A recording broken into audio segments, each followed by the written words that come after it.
여러분 안녕하십니까? 하나님께서 오늘 삼위 하나님에 관해서 명확한 진리를 연구할 수 있는 시간을 주셔서 참으로 감사합니다. 지금은 사단이 우는 사자처럼 여러분과 저를 삼키려고 하는 시대에 살고 있습니다. 특별히 이제 늦은 비의 시기가 임박해 오면서 성령을 부인하는 그런 많은 음성들이 들려옵니다. 여러분 우리는 성령 하나님과 늘 동행하는 경험을 해야 됩니다. 우리를 진리 가운데로 인도하시고 매일의 삶 속에서 우리를 가르쳐 주시고 지도하시는 살아계신 성령을 여러분 마음속에 항상 모시게 됨으로 말미암아 어떤 오류의 영의 역사가 있다 할지라도 그것을 분간하시고 또 여러분이 하나님 편에 끝까지 서시며 또 늦은 비에 성령을 받고 크게 외치는 하나님의 귀한 종들이 되시기를 간절히 바랍니다. 오늘 제가 여러분과 함께 공부할 말씀은 성령을 거절하는 미혹의 영을 경계하라는 말씀입니다. 성령을 거절하는 미혹의 영이 지금 온 세상에 나타나고 있습니다. 그러므로 말씀으로 그 미혹의 영을 여러분이 잘 분간하게 되시기를 간절히 바랍니다. 이것은 여러분 각 개인의 운명과 여러분의 가족 또 교회 이 세상의 운명이 걸려 있는 것입니다. 그래서 이제 이 요한이 얘기한 것처럼 이 마지막 시대에 많은 적그리스도가 나타나고 있습니다. 그것은 많은 거짓 교사들입니다. 그것을 우리가 어떻게 분간할 수 있겠습니까? 그것은 하나님의 말씀으로 분간할 수밖에 없습니다. 자, 여기 성경에 기록된 말씀을 우리가 읽어보겠습니다. 마태복음 12장 31절에 있는 말씀을 우리가 함께 읽어보겠습니다. 시작. 그러므로 내가 너희에게 이르노니 사람의 모든 죄와 회방은 사하심을 얻되 성령을 회방하는 것은 사하심을 얻지 못하겠고. 여러분 여기에 성령을 회방하는 죄는 용서를 받지 못한다고 얘기하고 있습니다. 여기 회방이라는 말은 비방, 중상 또는 신적 권위에 대한 모독, 신에 대한 그릇된 표현입니다. 그럼 우리가 성령을 하나님이 아니라고 하거나 성령이 제3위가 아니시라고 얘기할 때 또 성령은 존재하지 않는다고 할 때 그것은 성령을 회방하는 죄입니다. 성령을 모독하는 죄예요. 그런 죄는 용서를 받지 못한다고 얘기하고 있어요. 또 마가복음 3장 29절을 보면요. 누구든지 성령을 회방하는 자는 사하심을 영원히 얻지 못하고 영원한 죄에 처하느니라 하시니 라고 말씀하고 있어요. 여러분 우리 마음속에 성령이 진리로 인도하시고 진리를 깨닫게 하시고 하나님의 말씀에 순종하게 하는 가르치심을 성령이 늘 주고 계십니다. 그런데 그것을 부인할 때 우리는 구원받을 수 있는 길이 없습니다.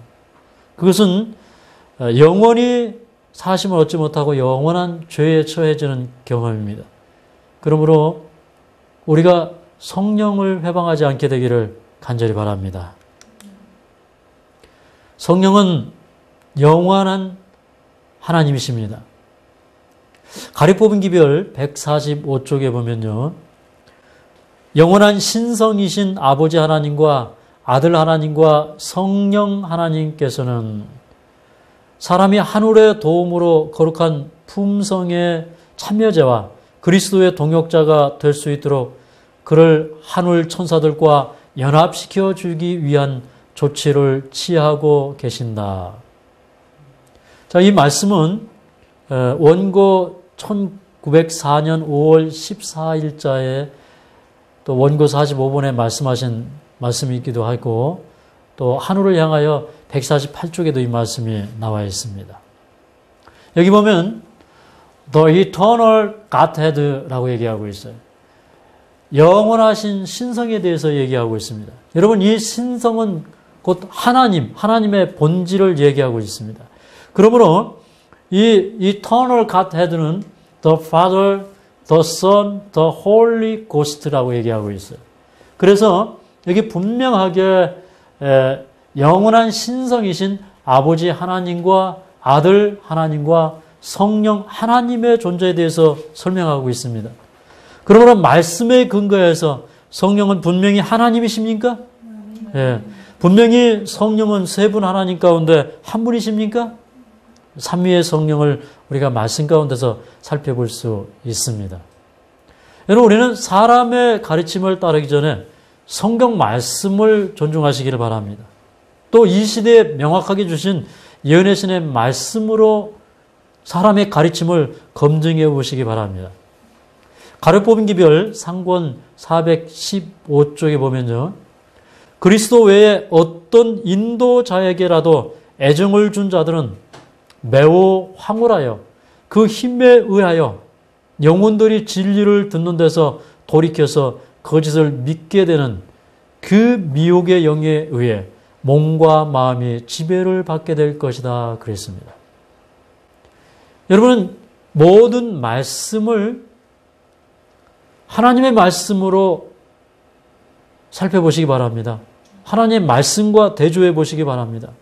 그래서 그리스도 외에 어떤 인도자나 지도자나 기별자라 할지라도 그들에게 먼저 애정을 주지 말고 여러분의 마음을 빼앗기지 말고 하나님의 말씀에 근거를 갖게 되기를 간절히 바랍니다. 오늘날 사람을 바라보는 사람들은 실족하게 됩니다. 여러분, 사단이 거짓된 기별을 가지고 올 때 이 사단의 기별은 속이는 힘이 있습니다. 그래서 그 기별을 증거하는 사람조차도 속아서 증거하기 때문에 그 증거하는 사람도 애정과 눈물을 가지고 호소합니다. 자기 자신이 기만당하고 미혹당했지만 자기 자신이 미혹당해 있다는 사실을 알지 못하고 전하는 것입니다. 그러므로 얼마나 불쌍하고 가련한지 모릅니다. 여러분, 그런 사람들을 볼 때 기도해 주시기 바랍니다. 저는 최근에 우리 재림교회를 흔드는 아주 위험한 사상을 가진 그런 가르침을 전하는 책자를 보게 되었습니다. 여러분도 이 책을 보셨을 겁니다. 제목은 측량할 수 없는 하나님의 사랑입니다. 연극인가 실제인가? 제목은 참 좋습니다. 그러나 이 말씀 속에 들어있는 연극인가 실제인가라고 하는 그 문맥 속에는 정말로 예수님이 출생하신 분이신가? 예수님의 신적 기원이 출생에 의해서 이루어졌다고 얘기합니다. 또 삼위일체 사상은 이 천주교에서부터 들어왔는데 이 사단은 자기 자리를 하나님의 보호자 위에 높여서 제3위의 자리를 차지하고 있고 성령은 삼위 하나님이 아니라고 얘기합니다. 그러므로 삼위 하나님을 믿는 것은 그것은 사단을 섬기는 일이라고 얘기하고 있어요. 그래서 현재 교회가 삼위 하나님을 인정하는 것을 연극이라고 믿고 있는 것입니다. 이것은 참으로 안타까운 사상일 수밖에 없습니다. 여러분, 이런 이 사상들이 들어와서 여러분의 형제들을, 가족들을 미혹할 때 여러분 주의하시기 바랍니다.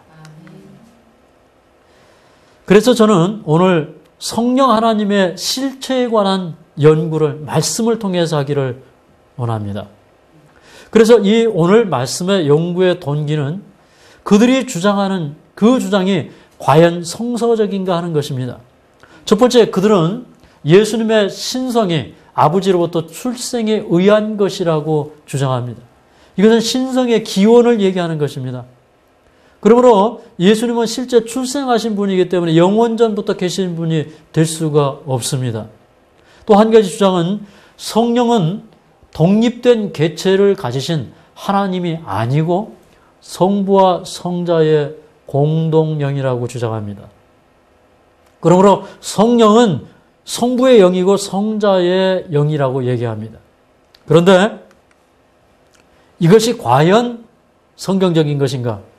우리가 증언의 말씀으로 성경으로 살펴봐야 되겠죠. 자, 부조화 선지자 33쪽을 함께 읽겠습니다.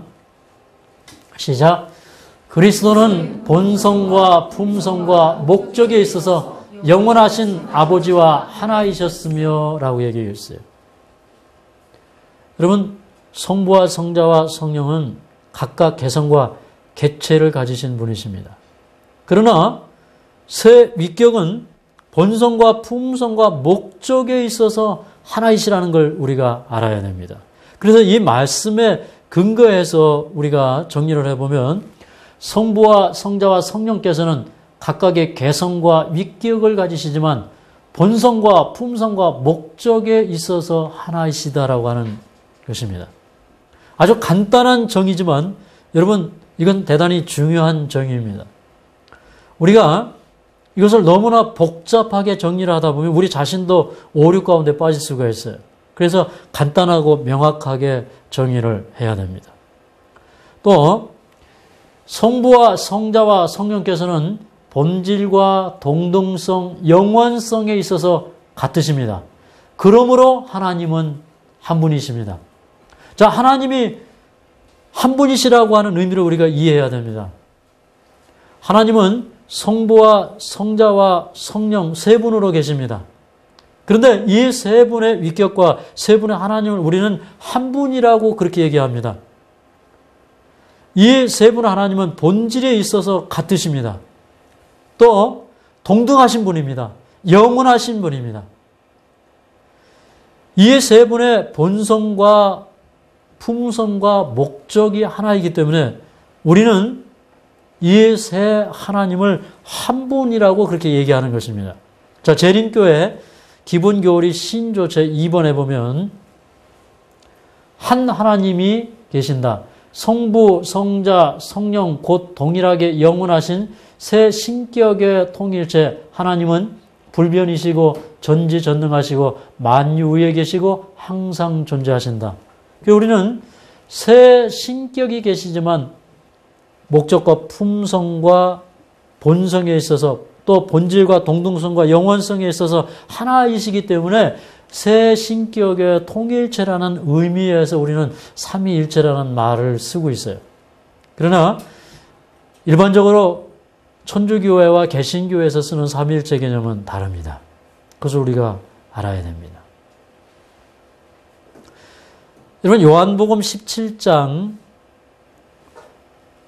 2절과 3절의 그 복음주석에 보면요.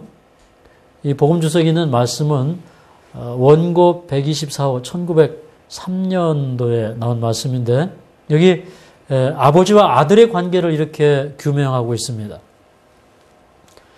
요한복음 17장은 하나님과 그리스도가 각각 독립된 개성을 가지신 존재이신과 그들 상호 간의 관계에 관하여 분명하게 말하고 있다.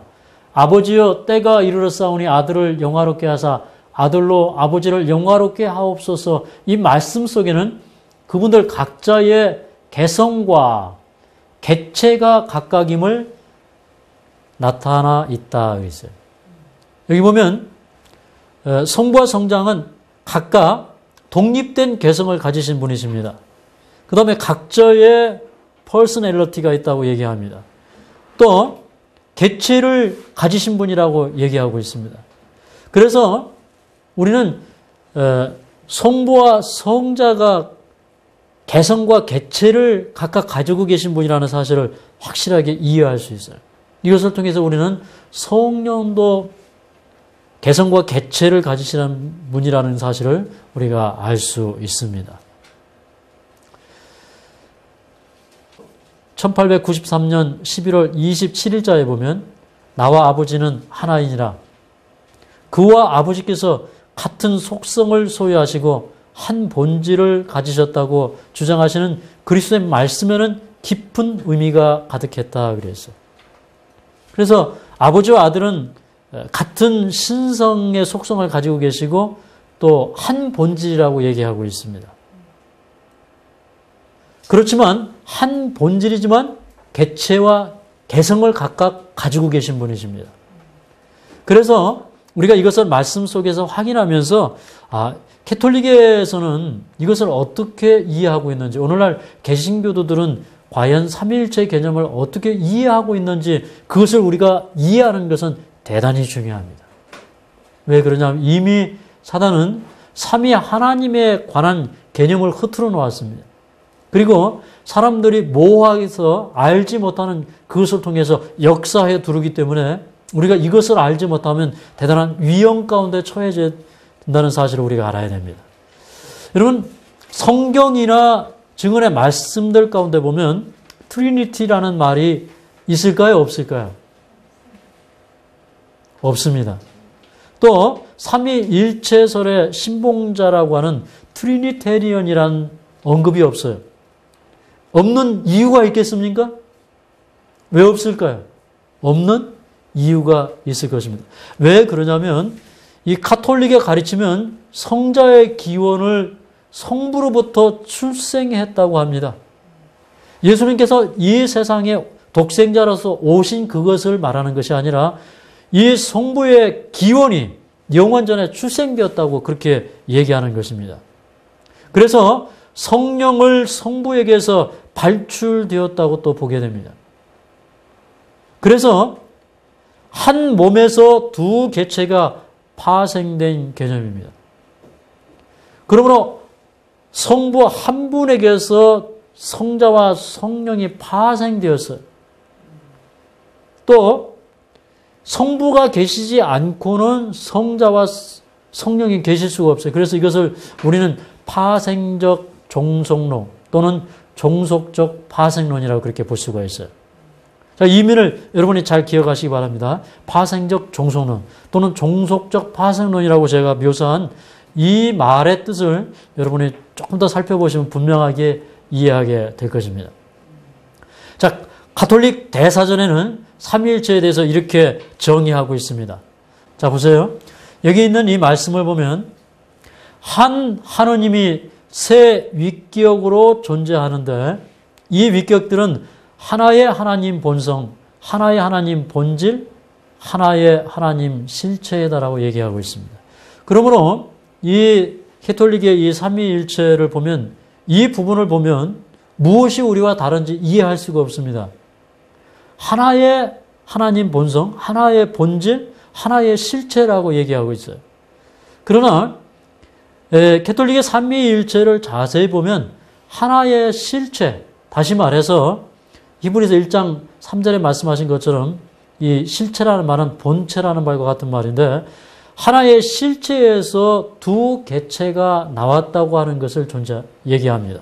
그래서 하나의 실체 혹은 하나의 본체 안에 세 신이 존재한다고 하는 가르침을 가리키고 있는 것을 다음 문장에서 우리가 확인할 수가 있어요. 자, 두 번째 문장을 보면 그런데 이 위격들은 서로 구별된다. 성부는 다른 원천을 가지고 있지 않고 성자는 성부의 실체로부터 오로지 성부로부터 출생하였다라고 얘기하고 있어요. 자, 성부는 다른 원천을 가지고 있지 않은데 이 성자는 성부로부터 출생하였다고 얘기하고 있어요. 그래서 이 성자의 원천은 어디서부터 왔어요? 성부로부터 왔어요. 그래서 제가 파생적 종속론이라고 그랬죠. 성부로부터 파생됐다는 걸 확인할 수 있죠.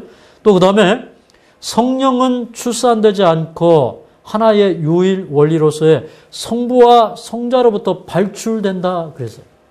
그래서 이 성령은 성부와 성자로부터 발출되어 거기서부터 나와요. 파생돼요.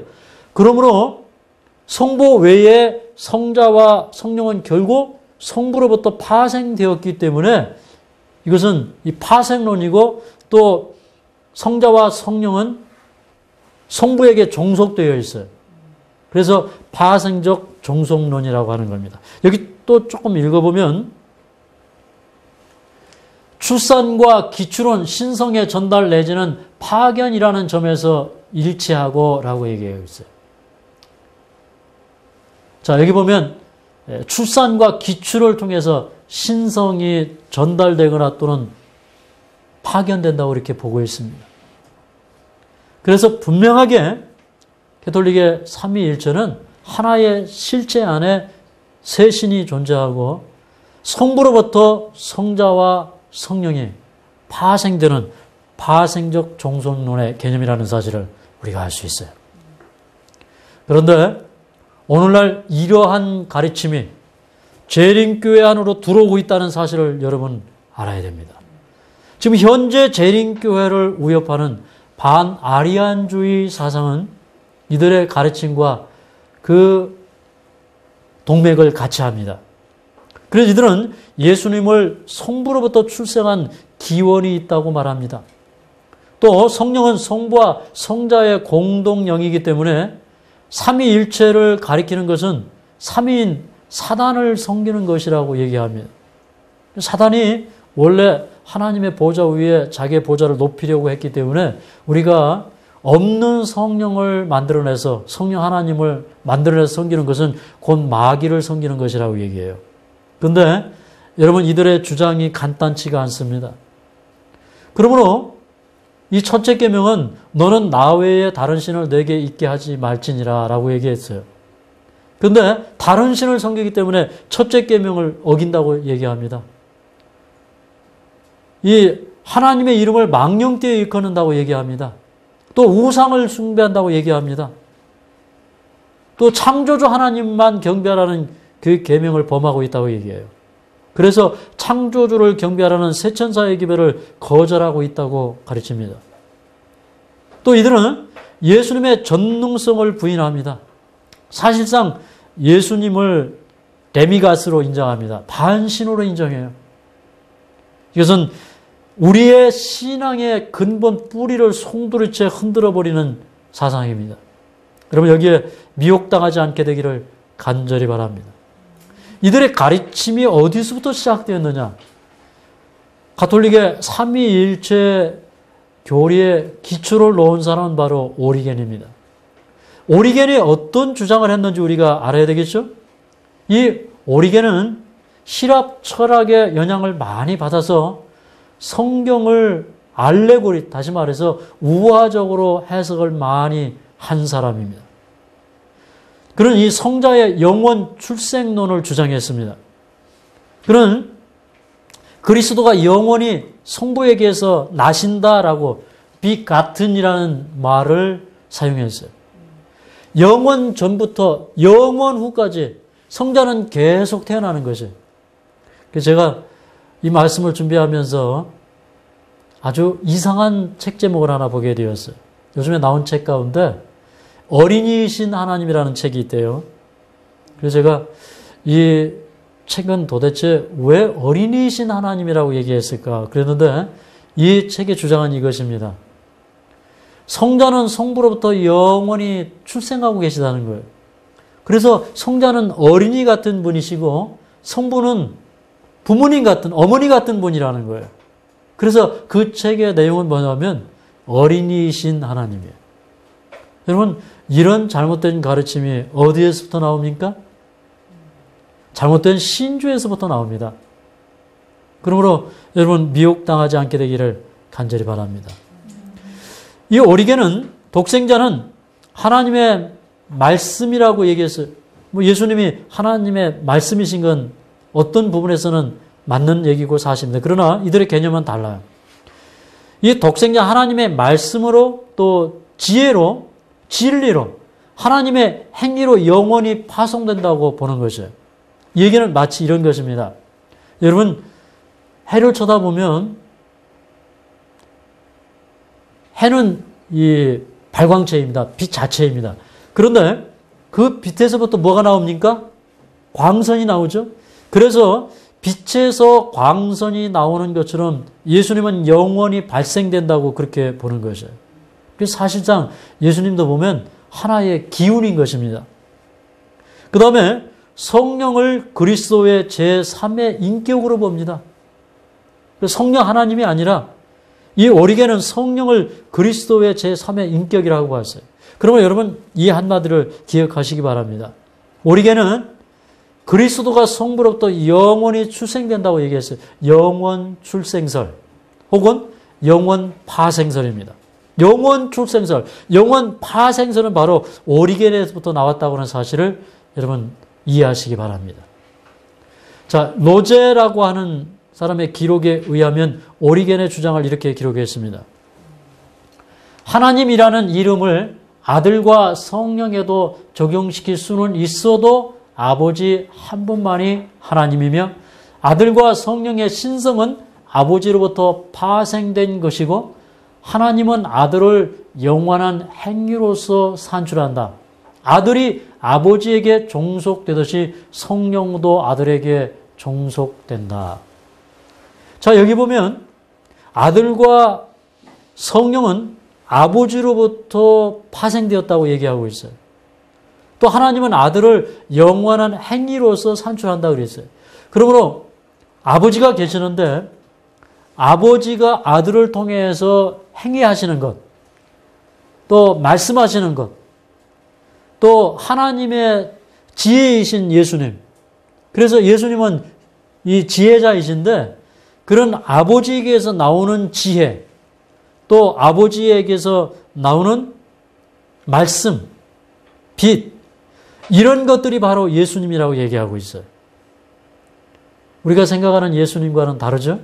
영원 전부터 개성과 인격을 가지고 존재하시는 예수님의 개념은 다른 것입니다. 그래서 자, 이걸 잘 이해하시기 바랍니다. 오리겐은 아들의 신성이 아버지로부터 파생되어 나오는 의미에서의 동일 본질이라는 개념을 사용했어요. 여러분, 우리가 가톨릭 대사전에서 1번에서 하나의 하느님 본질이라고 얘기했잖아요. 그래서 아버지와 아들은 동일 본질이라고 얘기하는데 우리가 생각하는 아버지와 하나님이 같은 본질이시다 이런 개념이 아니라 아버지에게서 아들이 파생되어서 출생해서 나오기 때문에 동일 본질이라고 얘기하는 거예요. 아시겠습니까? 예. 그런데 이 아리우스는 어떻게 주장하냐면 예수님은 무에서 창조되신 분이다. 아버지가 예수님을 창조했다고 봅니다. 그렇기 때문에 아버지와 아들은 동일 본질이 아니다 이렇게 얘기했어요. 그래서 여러분이 이 가톨릭의 동일 본질의 의미를 여러분 잘 이해하시기 바랍니다. 자, 이러한 오리겐의 가르침은 아들의 기원을 출생 혹은 피조로 보는 사상으로 발전되고 체계화되었습니다. 이것이 문제입니다. 자, 오리겐의 가르침에 또 한 가지의 문제점이 있습니다. 두 번째 문제점은 아들을 아버지에게서 영원히 발생 혹은 파생되는 종속적인 관계로 설명한다는 것이에요. 그래서 이 가톨릭의 가르침은 종속적 파생 혹은 파생적 종속론이라는 사실을 우리가 이해할 수 있습니다. 그런데 이 오리겐의 가르침은 더욱 구체화됩니다. 오리겐의 가르침을 받아서 이제 더 발전시킨 사람은 바로 알렉산드리의 감독 알렉산더입니다. 오리겐의 가르침은 사실 알렉산더에게 계승됩니다. 또 그 다음에 오리겐의 해석을 다르게 해석하고 받아들인 좌파가 있는데 그것은 알렉산드리의 아리우스 장로라는 사람입니다. 바로 이제 이 알렉산더가 이제 자기가 믿는 그 신관에 대해서 설명할 때 그것을 아리우스 장로가 반박합니다. 그런데 이 알렉산더 감독은 이렇게 믿었습니다. 아들은 성부의 본질로부터 영원히 발생된 동일 본질이라고 얘기했어요. 또 성부로부터 시간과 무관하게 영원히 발생된다고 이렇게 가르쳤습니다. 또 성부는 말씀 없이 계실 수 없기 때문에 이 성부와 성자는 동일하다고 그렇게 얘기했어요. 그래서 여기 알렉산더 감독의 주장을 가만히 이렇게 살펴보면 누구의 주장과 같습니까? 오리겐의 주장과 같다는 것을 알 수가 있죠. 그 다음에 또 이 오리겐의 좌파라고 그렇게 일컬어지는 아리우스 장로는 이 같은 알렉산드리아에 사는 사람이었습니다. 그런데 그는 다니엘 신론의 주창자 루키안의 문화상이었어요. 이 다니엘 신론은 성부 하나님만 참 하나님이다라고 믿는 것이 다니엘 신론인데 루키안의 문화상이었습니다. 그래서 아들은 시간의 시작 이전에 무에서 창조되었다고 가르쳤습니다. 시간도 하나님께서 창조하신 것이다. 인간이 이해하는 이런 시간 이전에 아들은 아버지에게서 창조되었다고 그렇게 얘기했습니다. 그래서 이 아리우스는 아들은 산출이 아닌 파생적인 의미에서의 출생이다 그랬어요.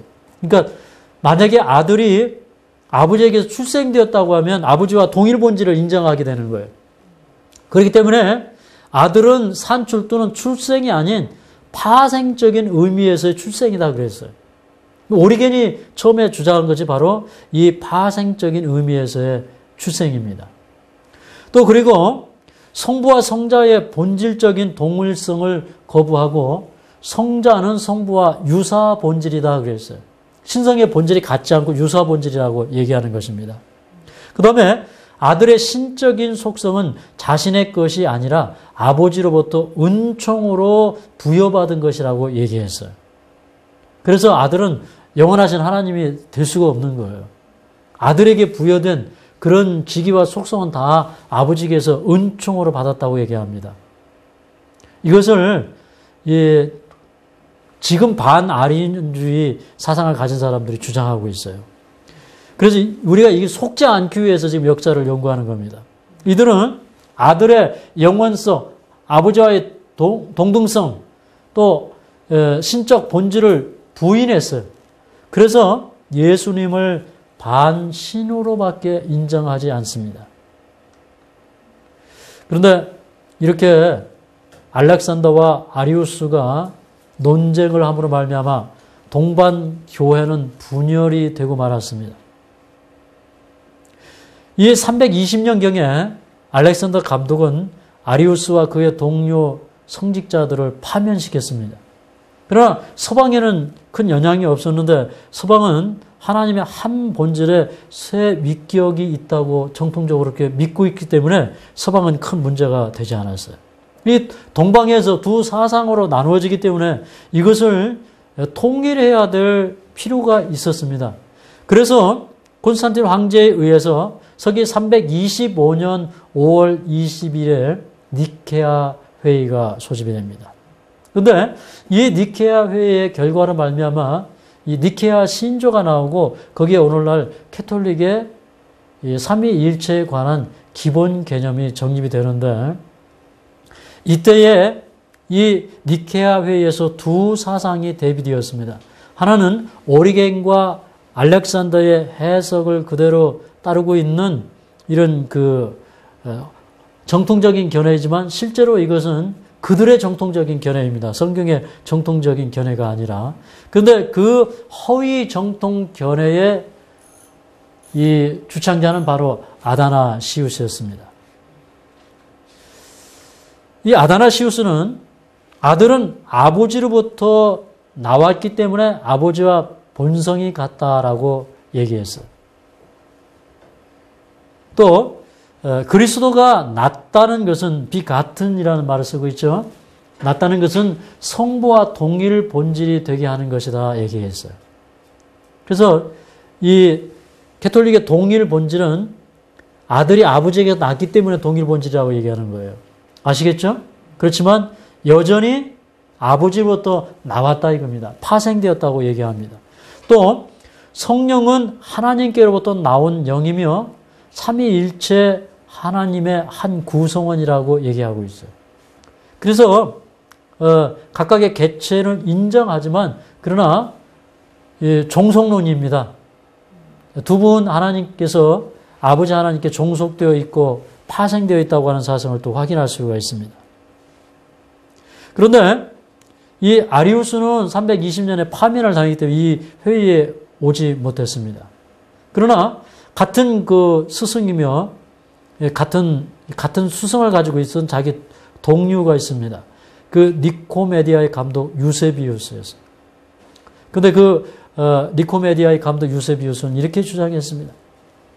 그리스도는 무에서 창조한 피조물이 그리스도는 최고의 존재일 뿐 영원성은 없다. 피조물 중에 최고의 존재라 이겁니다. 그리스도는 그 본질이 하나님과 유사할 뿐 동일 본질은 아니다 그랬어요. 이것은 말도 안 되는 말이죠. 그런데 이 두 주장에서 또 하나의 중간 입장의 주장이 나옵니다. 여러분, 우리가 성경의 진리를 이해하는 데 있어서 중도적인 노선을 취하는 것은 가장 나쁜 것입니다. 여러분, 하나님의 말씀은 진리 아니면 오류입니다. 그렇지 않습니까? 흑 아니면 백입니다. 그런데 여기 이제 가이사랴의 유세비우스는 그 당시에 또 오늘까지도 존중받는 그런 유명한 학자입니다. 그러나 중도 노선을 취하고 말았습니다. 이것을 오늘날 반아리안주의라고 얘기하는 것입니다. 그래서 그는 그리스도는 실제적으로 출생한 하나님의 처음 난 유일한 아들이라고 얘기했어요. 이것을 계속적으로 주장하고 있는 사람들이 오늘날 반아리우스주의자들입니다. 오늘 여호와 증인들은 또 예수님을 피조되었다고 그렇게 얘기합니다. 그래서 독생자라는 의미를 이제 예수님께서 실제 출생하신 분이고 그분의 기원은 또 그분의 기원은 하나님께로부터 나신 분이라고 그렇게 얘기하고 있어요. 그런데 여러분 이 반아리안주의 사상은 잘못되었어요. 이것은 예수님의 기원을 출생으로 보는데 문제가 있는 것입니다. 예수님이 이 세상에 오실 때에 하나님의 아들로서 태어나셨다고 하는 것에 대해서 우리가 인정하지 않는 게 아니에요. 이들의 주장은 뭐냐면 그리스도가 실제로 아버지로부터 출생하였다고 하는 데 있는 것입니다. 그 문제가 있습니다. 자, 우리는 이제 이런 주장들이 다 문제가 있다고 하는 것을 보면서 이런 그 알렉산더의 주장, 또 아다나시우스의 주장, 또 더 고설로 올라가서는 오리겐의 주장은 바로 니케아 신조로 정립되었다고 하는 것이에요. 근데 이 니케아 신조와 또 이로부터 56년 뒤에 있었던 콘스탄티노플 그 신조 두 가지는 오늘날 캐톨릭의 신조가 되었다는 걸 우리가 알아야 됩니다. 자, 여기 니케아 신조는 이렇게 결정되었습니다. 우리는 전능자시요 보이는 것과 보이지 않는 모든 것의 창조주이신 유일하신 하나님 아버지를 믿노라. 우리는 또한 유일하신 주이시며 하나님의 아들이신 예수 그리스도를 믿노니 이는 성부에게서 곧 성부의 본질로부터 태어나신 독생자시며 하나님에게서 나온 하나님, 빛에서 나온 빛, 참된 하나님에게서 나온 참된 하나님이시고 출생하였으나 창조되지는 않으셨으며 성부와 동일 본질이시고 이를 통해 하늘에 있는 것이나 땅에 있는 모든 것이 지은 바 되었으니. 자, 여기 있는 문장을 여러분이 읽어보면 이 문장에 어떤 부분들이 잘못되었는지 여러분 이제는 분간하시겠죠? 자, 여러분이 볼 때 어떤 부분이 잘못된 것 같아요? 여기 보니까 이 성부의 본질로부터 태어나신 독생자라고 얘기하고 있어요. 그러므로 이 성자는 성부에서부터 파생된 분입니다.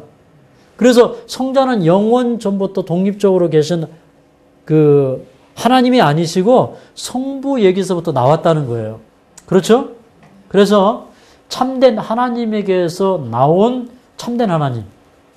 그러니까 하나님께서 예수님을 세상에 보내심으로 말미암아 아버지께로부터 나오신 분, 아버지로부터 오신 그 예수님이라는 개념이 아니라 파생된 개념, 출생된 개념으로 얘기하고 있는 것을 우리가 알 수 있겠죠? 자, 여러분은 이제 이 캐톨릭의 삼위일체가 어떤 부분이 잘못됐는지 아시겠죠? 자, 그 다음에 콘스탄티노플 신조를 보겠습니다. 이 콘스탄티노플 신조는 381년도에 콘스탄티노플 회의를 통해서 더 추가된 것인데 거기에 하나가 더 추가되었어요. 이 콘스탄티노플 신조를 보면 성령을 믿노니 이는 주이시며 생명을 주시는 분이시고 성부에게서 나오신 자로 그랬어요. 여기 보니까 오리겐이 성령은 성부로부터 나온다고 주장을 했죠. 제3의 인격이라고 또 예수님의 제3의 인격이라고 얘기했는데 그런 주장이 또 하나 추가되었습니까? 예, 그래서 원래부터 성부의 본질로부터 성자가 태어나신 독생자이라는 그런 오리겐의 성자의 근원이 영원히 출생된다고는 영원 출생설에 또 한 가지 이제 콘스탄티노플 초기에서 성령이 성부에서부터 나오는 자라고 하는 파생된 자라고 하는 개념이 추가되어서 이것은 결국 오리겐의 사상이 결국 그대로 캐톨릭의 신조가 되었다는 사실을 우리가 알 수 있겠죠? 그런데 오늘날 캐톨릭의 알렉산더나 아다나시우스의 또 오리겐의 가르침을 그대로 받아들여서 그것을 니케아 이 회의 때에 정통을 주장하던 사람들이 그렇게 주장했다라고 그렇게 얘기하는 것은 그것은 잘못된 것입니다. 그건 성경의 개념이 아니라는 사실을 우리가 알아야 됩니다. 그게 속지 않게 되기를 간절히 바랍니다. 자, 여기 드디어 우리에게 광명한 빛을 주는 시대의 소망 530쪽의 언급을 발견할 수가 있습니다. 자, 시대의 소망 530쪽에 있는 말씀을 우리가 힘차게 읽겠습니다. 시작. 그리스도에게는 최초부터 있고 빌려오지 않고 다른 곳에서 파생되지 않는 생명이 있다. 아들이 있는 자에게는 생명이 있다. 그리스도의 신성은 믿는 자에게 영생에 대한 보증이시다 라고 얘기해 있어요. 여기 보니까 이 그리스도에게는 최초부터 있고 그랬어요. 영원전부터 있고 빌려오지 않고 다른 곳에서 파생되지 않는 생명이 있다 그랬어요. 여기 보면 선지자는 가톨릭의 삼위일체관을 그대로 받아들였어요? 받아들이지 않았어요? 받아들이지 않았죠? 여러분 오리겐이나 아다라시우스의 주장과는 다르죠? 예. 그 다음에 이 말씀과 조화된 말씀이 바로 요한복음 1장 1절의 말씀입니다.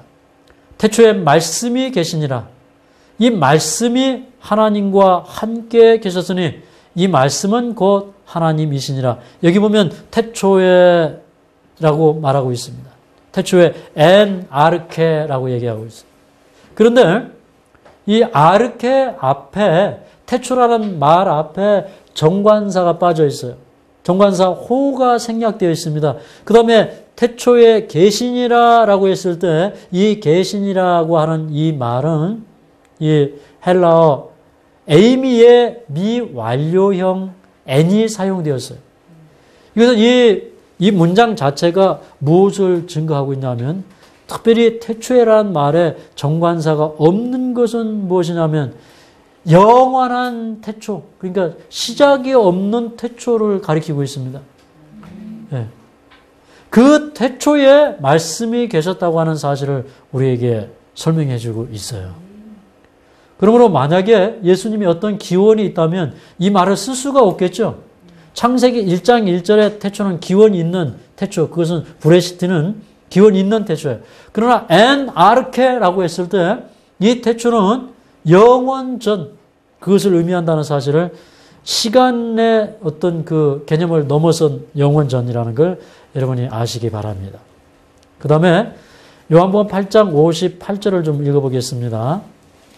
시작. 예수께서 가라사대 진실로 진실로 너에게 이르노니 아브라함이 나기 전부터 내가 있느니라 하시니 그랬어요.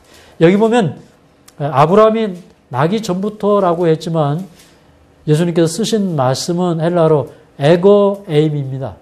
내가 있느니라. 영어로는 I am입니다. 근데 이 I am은 스스로 있는 자라는 뜻이에요. 에고 에이미. 헬라어로 에고 에이미는 스스로 있는 자라는 뜻입니다.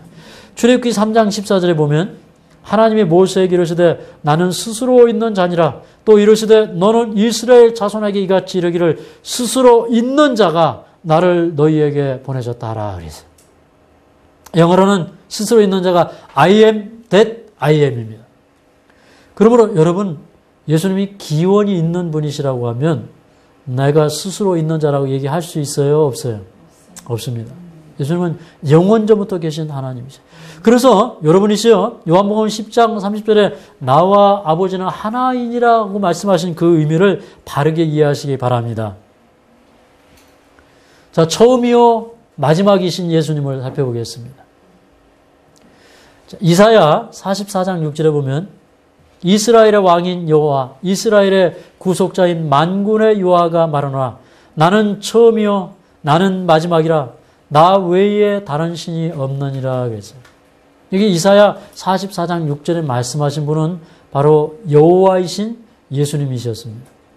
그런데 이 처음이요 마지막이라는 이 말씀은 요한계시록 1장 17절과 18절에 예수님께서 자신에게 적용시키는 말씀으로 찾아볼 수 있는데 예수님은 나는 처음이요 나중이니 곧 산자라 내가 전에 죽었었노라 라고 말씀하십니다. 자, 같은 말씀이시죠? 이사야서에 기록된 말씀이나 계시록에 기록된 처음이요 마지막이라는 말씀이 같은 말씀입니다. 또 계시록 22장 13절에는 예수님을 알파와 오메가라고 얘기하고 있습니다. 헬라어의 첫 글자와 마지막 글자는 처음과 나중입니다. 영원 전과 영원 후라는 사실을 설명해 주고 있습니다. 영원 전부터 계신 영원한 아들이심을 우리가 리뷰 앤드 헤럴드지 1906년 4월 5일자에서 발견할 수가 있습니다. 이 말씀 아주 대단히 중요한 말씀입니다. 자, 함께 읽어보겠습니다. 시작. 영원 전부터 계신 하나님의 말씀은 이 지상에서의 그리스도의 인성에 관해 언급하는 한편 주님의 선제에 관해서도 분명하게 언급하고 있다. 말씀은 거룩하신 분, 그 영원한 하나님의 아들로서 당신의 아버지가 하나가 된 상태로 존재하셨다 그랬어요.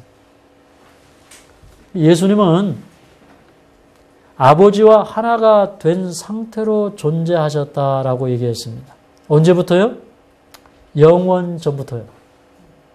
그러므로 어떻게 우리가 예수님이 하나님의 아들이 되셨는지 그걸 우리가 규명할 필요가 없습니다.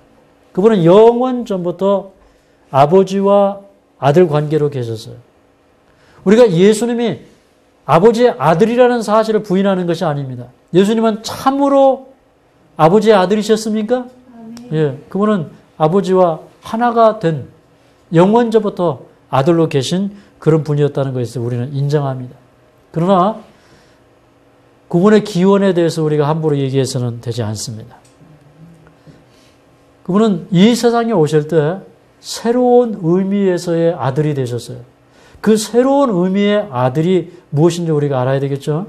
바레포분기별 1권 227쪽에 보면 인간의 아들이면서도 주님께서는 새로운 의미에서 하나님의 독생자가 되셨다. 이렇게 하여 주님께서는 나시게 되었는데 하나님의 독생자로서 인간으로 출생하심으로 인류와 연분을 맺으셨다. 이것은 예수님께서 인성을 쓰고 이 땅에 오셨을 때 새로운 의미에서의 하나님의 아들 되심을 얘기하고 있어요. 그래서 이 말씀들이 이러한 이 독생자나 또 그분이 사실 독생자라는 말보다 더 좋은 번역은 독자라는 말입니다. 그분이 이 세상에 독자로 오셨지만 그것이 영원 전에 그분이 출생했다거나 아버지로부터 파생된 개념이 아니라는 사실을 우리가 알아야 되겠죠. 자, 오늘 이제 이 반아리안주의 사상은 예수님이 기원이 있으신 분이시라는 또 실제적으로 예수님이 아버지로부터 출생하신 분이라고 그렇게 주장합니다. 또 한 가지는 그래서 아버지와 아들은 같을 수가 없기 때문에 예수님의 전능성을 부인합니다. 그들은 예수님을 전능하신 하나님으로 보기를 꺼려합니다. 그래서 성자는 능하신 하나님이다. 그렇게 얘기해요. 마이티. 그 다음에 성부만이 전능하신 하나님 올마이티라고 얘기합니다. 그러나 성경 자체가 또 증언의 말씀이 그렇게 얘기하고 있지 않습니다. 자, 이 측량할 수 없는 하나님의 사랑의 책자에 보면 이렇게 얘기하고 있습니다. 한국어로는 전능하신 하나님으로 나와 있으나 이것은 이사야 9장 6절에 전능하신 하나님이라는 그 말을 설명하면서 이렇게 얘기하는 거예요. 히브리어와 영어로는 능하신 하나님 마이티 또 기뻐로 나와 있다. 전능하신 하나님은 원래 아버지 하나님께 사용되는 단어이다. 그러나 아들 역시 능력이 있으시기 때문에 능하다고 할 수 있으며 하나님도 아들을 하나님으로 부르시기 때문에 능하신 하나님은 예수님을 묘사하는 적절한 표현이다. 그래서 예수님은 능하신 하나님으로 보는 것이 합당하다고 얘기하고 있고 또 전능하신 분은 아버지 하나님이라고 얘기하고 있어요. 근데 여러분 이런 주장은 제가 청년 시절부터 여호와 증인들한테 듣던 얘기예요. 여호와 증인들은 예수님이 태어나신 분이기 때문에 전능하신 분이 될 수가 없어요. 그래서 창조되신 분이기 때문에 예수님을 마이티라고 얘기합니다. 계시록 1장 8절을 우리가 좀 읽어보면 주 하나님이 가라사대 나는 알파와 오메가라 이제도 있고 전에도 있었고 장차 올 자요 전능한 자라 하시더라. 여기 1장 8절이 전능한 자라고 얘기하고 있고 또 이것을 예수님에게 적용시켜야 맞습니다. 그런데 이분은 이렇게 얘기하고 있어요. 계시록 전체 문맥을 고려하지 않으면 2절에서 말씀하시는 분이 예수님인 것 같이 보이나 계시록 1장 4절과 4장 8절을 보면 요한은 아시아에 있는 7교회에 편지하노니 이제도 계시고 전에도 계시고 장차 오시리와 그 보좌 앞에 7영과 또 네 생물이 각각 6날개가 있고 그 안과 주위에 눈이 가득하더라. 그들이 밤낮 쉬지 않고 이르기를 거룩하다 거룩하다 거룩하다 주 하나님 곧 전능하신 이여 전에도 계셨고 이제도 계시고 장차 오실 자라 하고 이 절에서 말씀하시는 분은 하나님 아버지신 것을 알 수 있다 그랬어요. 그러니까 여기 전능하신 분은 하나님에게 해당되는 것이지 예수님에게 해당되는 것이 아니라고 얘기합니다. 과연 그럴까요? 아니요. 과연 그럴까요? 여러분 분명히 확인해 보시기 바랍니다. 자, 여기 1장 8절에 전능한 자라 이 원어로는 판타크라토로입니다. 판타크라토로.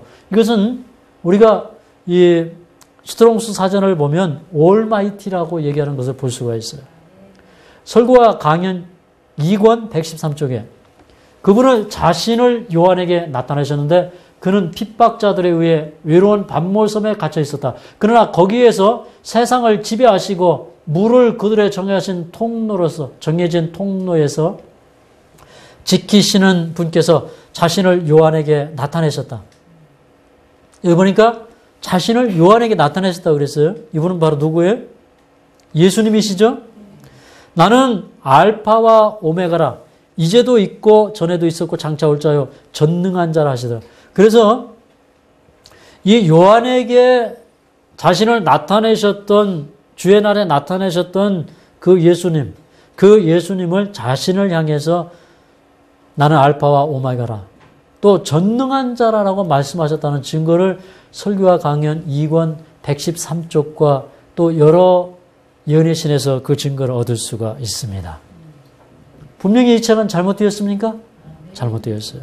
그럼 그런 오해가 어디에서 똑같은 예언의 신을 보면서 어디에서 생겼을까요? 자신들의 선입견, 편견입니다. 그 선입견과 편견이 어디에서 왔어요? 그것은 미혹의 영에서부터 왔다는 사실을 우리가 알아야 돼요. 그 다음에 계시록 4장 8절을 이 본문을 자세히 보면 하나님이신 것을 알 수 있다고 그랬는데 여기 보면 주 하나님 곧 전능하신 이여라고 얘기할 때 똑같이 판타크라토로입니다. 이것은 사전에 올마이티예요. 이게 부모에게 이 부모 402쪽에 보면 그리스도의 속성 가운데 나타난 최고의 영광은 그분의 거룩하심에 있다. 천사들도 주님 앞에서 엄숙한 마음으로 자세를 굽히고 거룩하다 거룩하다 거룩하다 주 하나님 곧 전능하신 이시여라고 외친다. 여기 보면 그리스도의 속성이라고 얘기하고 있죠. 주님 앞에서라고 얘기하고 있죠. 그러면서 천사들은 주 하나님 곧 전능하신 이시여라고 얘기하고 있어요. 그러므로 예수님은 판타크라토로 올마이티 맞습니까? 네, 맞습니다. 분명합니다. 또 요한일서 5장 20절을 보면 이들은 이 책에서 여기에서 말씀하시는 참 하나님이 예수님이 아니라고 얘기합니다. 그러나 요한일서 5장 20절에 보면 또 아는 것은 하나님의 아들이 이르러 우리에게 지각을 주사 우리로 참된 자를 알게 하신 것과 또한 우리가 참된 자 곧 그의 아들 예수 그리스도 안에 있는 것이니 그는 참 하나님이시요 영생이시라. 여기 보니까 여기 참된 자는 아버지시죠? 우리가 참된 자 곧 그의 아들이라고 했으니까 참된 자는 아버지시죠? 근데 그 아들 그리스도 안에 있는 것이니 그는 참 하나님이시요 영생이라. 여기 그는 누구예요? 그의 아들 예수 그리스도. 그는 참 하나님이시요 그랬어요. 근데 디도서 2장 13절에 보면 복스러운 소망과 우리의 크신 하나님 구주 예수 그리스도의 영광이 나타나심을 기다리게 하셨으니. 자, 여기 보니까 예수님을 누구라고 얘기하고 있어요? 크신 하나님이라고 얘기하고 있어요. 그래서 이제 예수님의 출생설을 주장하는 그런 사람들이 참 하나님은 아버지 하나님만 참 하나님이라고 하는 그런 주장이 잘못되었음을 분명하게 얘기하고 있습니다. 여러분, 이걸 주장하는 사람들은 자꾸 예수님의 이름이 무엇이냐 이렇게 물어봐요. 그러면서 예수님을 미가엘이라고 얘기합니다. 그 천사장 미가엘이라고 자꾸 얘기해요. 그러나 여러분, 천사장 미가엘이라는 말 속에 엘은 누구예요? 하나님이십니다. 누가 하나님과 같은 분인가? 그 말 자체가 예수님이 피조되었다는 것을, 예수님이 출생되었다는 것을 가리키는 말이 아니라 그분 자체가 하나님이심을 증거하는 말입니다. 그러므로 여러분, 이 주장에 귀를 기울이지 마시기 바랍니다. 구약의 여호와 하나님은 신약의 예수님이십니까? 예. 구약의 여호와 하나님은 아버지 하나님으로 나타나기도 하고 아들 하나님으로 나타나기도 합니다. 그러나 이사야 43장 11절에 보면 나 곧 나는 여호와라 나 외에 구원자가 없느니라 그랬어요. 그리고 여호와가 구원자이십니다. 또 이사야 45장 21절에 보면 나는 공의를 행하며 구원을 베푸는 하나님이라 나 외에 다른 신이 없느니라 그랬어요. 구원자, 그건 여호와시고 하나님이십니까? 그런데 사도행전 4장 12절에 보면 다른 이로서는 구원을 얻을 수 없나니 천하 인간의 구원을 얻을 만한 다른 이름을 우리에게 주신 일이 없음이니라 하였더라 그랬어요. 여기 보니까 다른 이로서는 구원을 얻을 수 없다고 했을 때 이분은 바로 누구예요? 이분이 바로 누구예요? 예수님이시죠. 그러므로 구약의 구원자는 신약의 예수님이시고 그 여호와이신 구원자는 바로 이 땅에 오신 예수님이라는 사실을 우리가 알 수가 있습니다. 예수님이 창조주시라는 걸 여러분 다 아시죠? 예레미야 10장 12절에 여호와께서 그 권능으로 땅을 지으셨고 그 지혜로 세계를 세우셨고 그 명철로 하늘을 펴셨으며 라고 얘기하고 있어요. 그 여호와는 요한복음 1장 3절에 만물이 그로 말미암아 지은 바 되었으니 지은 것이 하나도 그가 없이는 된 것이 없느니라 그랬어요. 그러므로 구약의 그 창조주 여호와는 바로 예수님이라는 사실을 알 수가 있습니다. 요한복음 1장 3절에 말씀하신 그 예수님이에요. 골로새서 1장 16절과 17절은 만물이 그에게 창조되되 하늘과 땅에서 보이는 것들과 보이지 않는 것들과 혹은 보좌들이나 주관들이나 정사들이나 권세들이나 만물이 다 그로 말미암고 그를 위하여 창조되었고 또한 그가 만물보다 먼저 계시고 만물이 그 안에 함께 섰느니라 라고 얘기하고 있어요. 그러므로 예수님은 창조주이십니까? 네, 그렇습니다.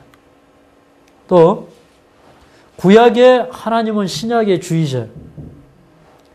마태복음 3장 3절에 보면 저는 요한입니다. 저는 선지자 이사야로 말씀하신 자라 일러스되 광야에 외치는 자의 소리가 있어 가로되 너희는 주의 길을 예비하라 그의 척경을 평탄케 하라 하였느니라 그랬어요. 자, 여기 보면 이 침례 요한은 이 이사야가 말한 광야에 외치는 자의 소리였습니다. 너희는 주의 길을 예비하라 그랬어요. 근데 이 문장은 이사야 40장 3절에서 온 문장입니다. 외치는 자의 소리여 가로되 너희는 광야에서 여호와의 길을 예비하라 사막에서 우리 하나님의 대로를 평탄케 하라 그랬어요. 여기 이사야는 우리 하나님이라고 얘기하고 있죠. 우리 하나님을 요한은 주라고 얘기하고 있어요. 그러므로 이사야가 외친 우리 하나님은 신약의 주라는 사실을 알 수가 있어요. 그러므로 예수님은 피조물도 아니고 영원전에 출생하시거나 파생하신 그런 의미에서 이 하나님이 아니라 창조주이시고 구원자이시고 영원전부터 계시는, 그러므로 아버지와 동등하시고 동일하신 분이라는 사실을 우리가 알 수가 있겠죠? 예. 우리는 이제 이 시간에 우리가 역사적으로 그 가톨릭의 삼위일체 개념이 어떻게 성취되었는지를 보게 되었어요. 우리 재림교회는 분명히 성부와 성자와 성령 세 위격을 동동하신 하나님을 인정합니까? 예, 그리고 이 세 분은 영원전부터 계신 하나님이라는 것을 인정합니다. 그러면 우리가 더 이상 오해 않게 되시기를 간절히 바랍니다. 제가 곧 이어서 2부에서는 신성의 삼위 되시는 성령, 이 예언의 시대는 그 삼위를 하나님으로 또 하나의 개성과 개체를 가진 위격으로 인정하고 있는 것을 제가 말씀을 통해서 보여드리겠습니다. 그러므로 삼위의 자리에 사단이 앉아있다는 말은 사실이 아닌 것을 말씀을 통해서 여러분에게 확인시키게 되기를 바랍니다. 다음 시간을 기대해 주시기 바랍니다.